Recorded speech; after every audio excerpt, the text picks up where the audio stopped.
Welcome back to Pinnacle Poisons. Please come have a seat, take a load off, get yourself a glass, and let's share a drink. Today,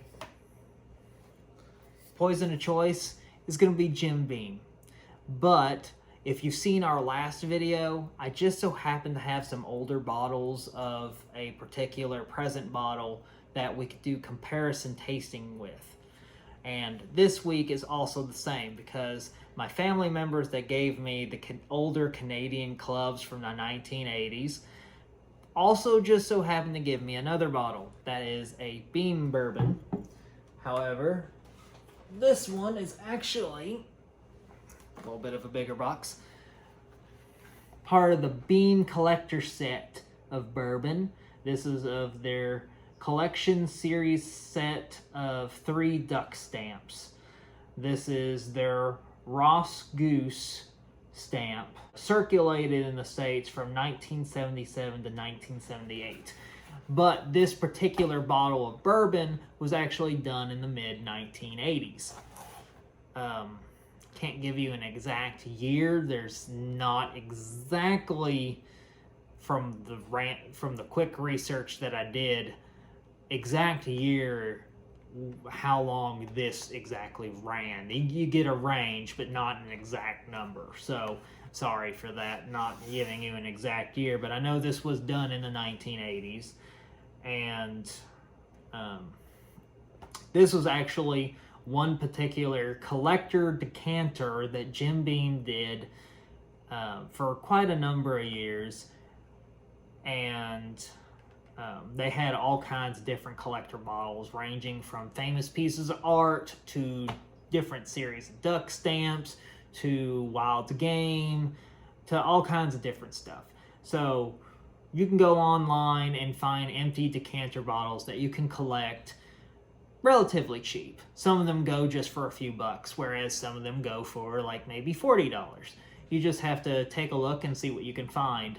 I've not actually seen anyone sell any of these that are actually still filled.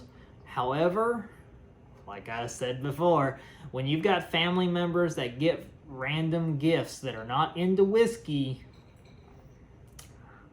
they give them to me at this point, which is great because I appreciate older whiskey a lot. I like seeing the journey that a whiskey progresses as things age, whether they're stored in ideal conditions or just stored by your everyday people, kind of like my family. So that'll be cool to get into. Now, Jim Beam has been around quite a bit. If you go online, I believe they've been here, let's see, they actually have it stated on their modern day bottle when they opened. They were established back in 1795, so that's over 200 years ago. That's like, quick math, about 225 years, quick math. I mean, I don't mind if you correct me over my math skills. That's just rough off the top of my head math. Pretty sure that's 225 years. And they're well known. Everybody kind of knows what Jim Beam is. If you go online, they are a self-proclaimed the #1 bourbon. I mean, I don't know if statistically by sales or by popular consent they're the #1 bourbon, but they are self-proclaimed the #1 bourbon. And they do have the history to back that up. Now, whether you like it or not, that's fine. Here is a nice, comfortable place for you to discuss and share a drink. And I'm glad you're here to share these drinks with me because I don't know how many of you get to try 1980s bottles. I know I don't get to try them often. But with this, we're going to go ahead and unbox this. And you can take a look at what the old decanters looked like. Now, just like last time, I did take a small sample of this just so that I could make sure that it wasn't skunked. So it is not. I broke the really old seal off there so that I could do my little tasting of it. And you can see the nice stamp artwork on there. That is really nice. Its color is still really good. This was kept in the box in their basement for all these decades. Really cool. I do like the detail and glass work for the decanter. So this is not only a good bourbon in general for present day standards. I will find out how it's aged here shortly and see if it's stood the test of time of storage. After the bottle is empty and you've cleaned it out, this is, in general sense, a really nice decanter that you just can keep on your shelf and refill it with your favorite bourbon or what have you. And this is something I've already told that I'm going to keep and use it as a decanter in my house. This is a very nice bottle. If you can take a look at all that detailed glasswork in there, you don't find that cheaply anymore. So I'm really happy with this myself. So let's see. To talk about this older Jim Beam, like we said already, this particular bottle was done back in the 1980s during a series in which it was done with the U.S. Department of Interior, working with Jim Beam. Jim Beam is 7 generations in so far with the family. It is a secret family recipe of bourbon that they have kept to themselves to this day, which I find quite amazing. Really cool that they've been able to keep something in the family for so long. Sadly, things like that just don't happen anymore. Usually things get sold or pushed to the wayside and forgotten. Not Jim Beam. Jim Beam, it's probably going to stand the test of time for many more years to come. And quite honestly, I'm personally happy with that. Let's see. On the back of this bottle it says Beam's Duck Stamp Series 3rd Edition, featuring the exact reproduction of 3 U.S. fish and wildlife duck stamps. The wildfowl scenes shown here have captured the hearts of millions of wildlife art lovers across the country. You'll want all 3 for your collection. Now, you can't really see it on the back of the bottle, but they have 3 small prints on the back of the bottle of the other stamps. On the back of the box, you'll probably be able to see that a little better. Those are the other 2 bottle stamps that you can collect with this 3rd edition series.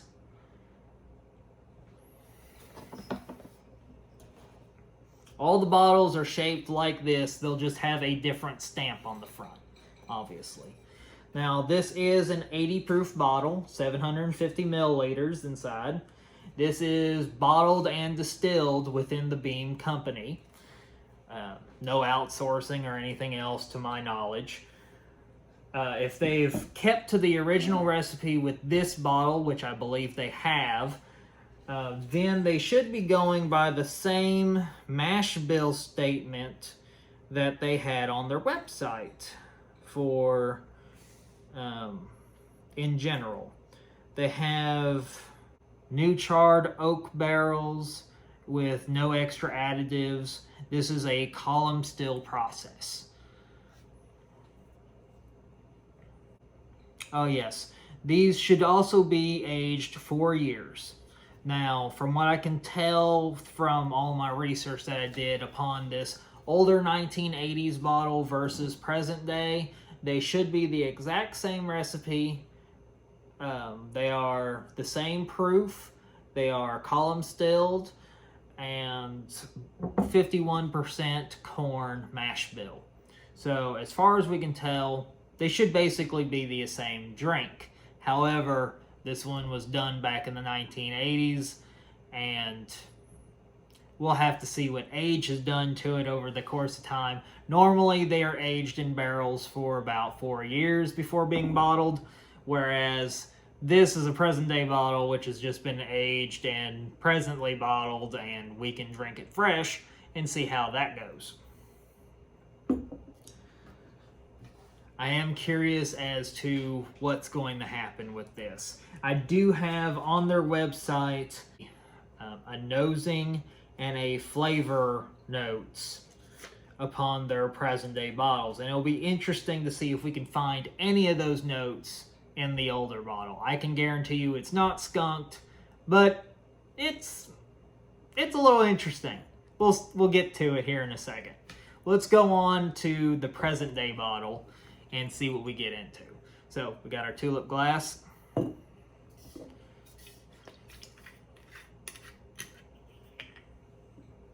I've always enjoyed Jim Beam. I've had it a number of times. Do a 2-ounce pour in there. Put that over there for a second. So here is our present day Jim Beam. This is a Kentucky straight bourbon. Now, according to their notes, let's see. Aroma-wise, it should be an oaky vanilla with a spicy backdrop. Yep. That's all they had in their notes. We'll see if we can find that in their present day. I do get that oak. That oak is the first thing that hits you, and then light hints of vanilla. I do sense a little bit of spice, but it is more subdued. You get more of the oak and the vanilla instead of the spice, so I will agree with the spicy backdrop.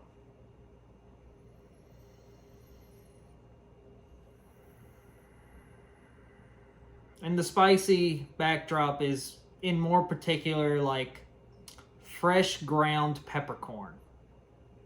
It's not heavy on it, but like if you just ground just a little bit of fresh peppercorn, just a little bit of hints of it, it's not overdoing it at all. You get mostly the oak and the vanilla. Now, for flavor profile, they said that it's a medium body with mellow caramel and mellow vanilla. So that is a generic, common, everyday flavor profile that you'll get out of a lot of bourbons is going to be a vanilla and a caramel note that, I mean, it's popular. That's what a lot of bourbons are known for, or the most popular flavor profiles, which are those. You'll find those, but I'm really interested what's actually hidden underneath, because a lot of bourbons have layers. And I'm really curious if this is just a single layer note, like they've kind of described with the caramel and vanilla, or if there's actually more to it than that. I know the aged bottle has more to it than that. But let's find out what the present day bottle has.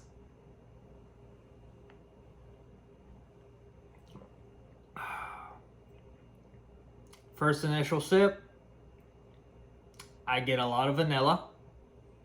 I get hints of caramel. But honestly, that's not all. You still get wood tannins in there. And if you wonder what you mean by wood tannins, it's kind of like after finishing a popsicle, you get that wood stick that's that was your handle for the popsicle, and you can, you know, the taste of that popsicle, that wood taste you get from a popsicle, that is a woody tannin note. So you get a little bit of tannin notes in here from the oak. And you can taste the oak flavor in here. So that's not something they listed on their taste profile, was the oak in general. That's okay. They have a taste wheel on their website.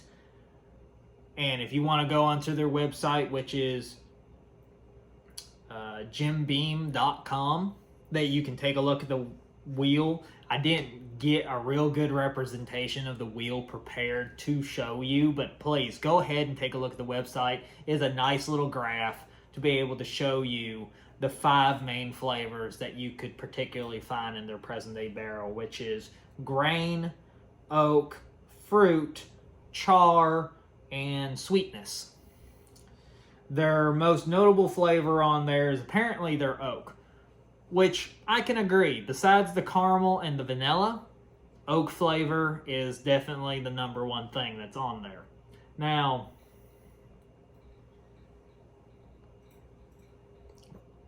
second tasting of it, I get a little bit of fruit on there. And quite honestly, I couldn't really tell you a specific fruit. I almost think of pears, but it's almost like a pear medley. It's not just pear. There is another fruit sweetness added onto that, plus a little bit of artificial sweetener. Like if it was canned pears, a little bit of an artificial sweetener that was in there, like the pear syrup. There was a little bit of that artificial sweetener with that. Still good. I really enjoy it. So we're going to set this aside for a second, and we'll do our next comparison is with the 1980s Beam Bourbon. Blah. Sorry. With the 1980s Beam Bourbon. Eventually, I'll be able to say that correctly without getting tongue twisted.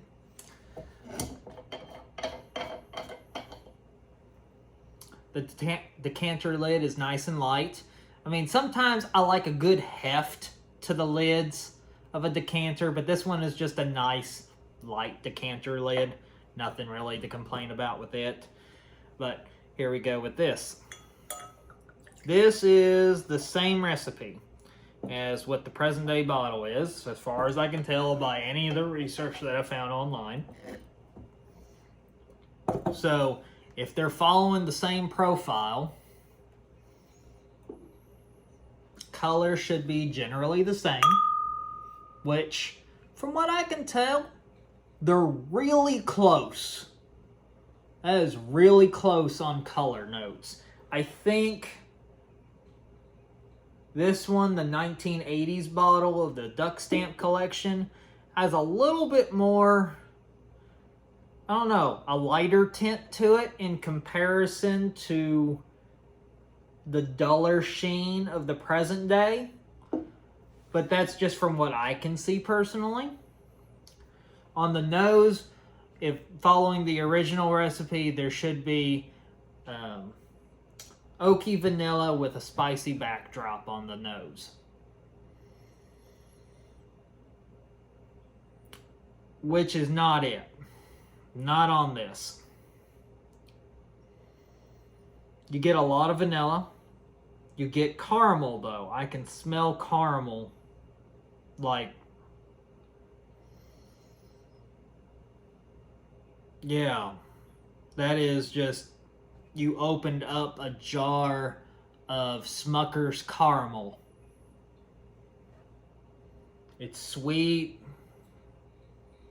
I don't really get a hint of oak. Not at all on the nose. And I don't really get a spiciness on the nose either. It's just strictly the vanilla caramel. What you tasted in the present day bottle, you got more in the nose here. Now for the taste.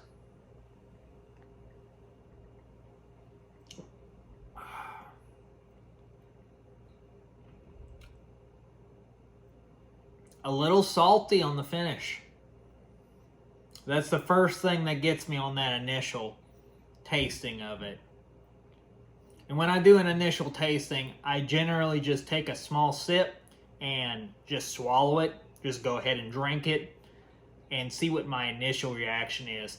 And my initial reaction was that I got hints of sweetness and then straight into salt finish as it went down. And that's okay. There's nothing wrong with that. I like a sweet and salt. But now to really try to nitpick this.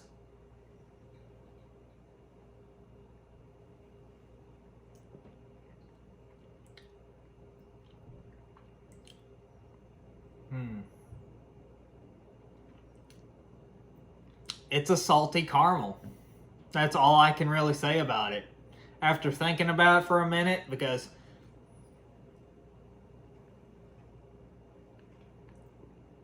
yeah, That's just a salty caramel.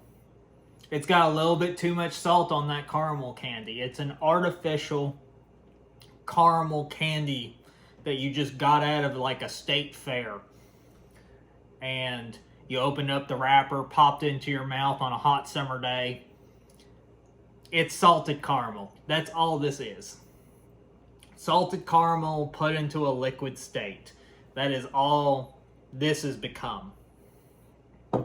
Which is okay. There is nothing wrong with that.